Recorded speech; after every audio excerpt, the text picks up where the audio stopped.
নবী করিম সাল্লাল্লাহু আলাইহি সাল্লাম বিড়াল সম্পর্কে বলেছেন, ফাইন্নাহা মিনাত তাওয়াফিনা আলাইকুম আত-তাওয়াফাত। বিড়াল তোমাদের বাসাবাড়িতেই থাকে, এইজন্য তার ঝুঁটাকে তিনি হারাম করেন নাই। বিড়াল যদি কোনো কিছুতে মুখ দেয়, তাহলে কুকুর মুখ দিলে যেরকম হারাম হয়ে যায়, নাপাক হয়ে যায়, বিড়াল যদি মুখ দেয়, বিড়ালের ঝুঁটা কি হয় না, নাপাক হয় না।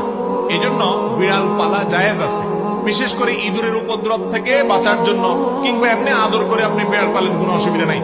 আপনারা সবাই জানেন, একজন সাহাবী ছিলেন, নাম হলো নবী করিম সাল্লাল্লাহু আলাইহি সাল্লাম বিড়াল সম্পর্কে বলেছেন, ফাইন্নাহা মিনাত তাওয়াফিনা আলাইকুম আত-তাওয়াফাত। বিড়াল তোমাদের বাসাবাড়িতেই থাকে, এইজন্য তার ঝুঁটাকে তিনি হারাম করেন নাই।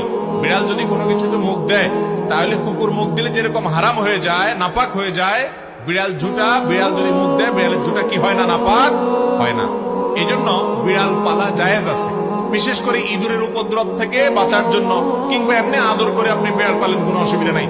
আপনারা সবাই জানেন, একজন সাহাবী ছিলেন, নাম হলো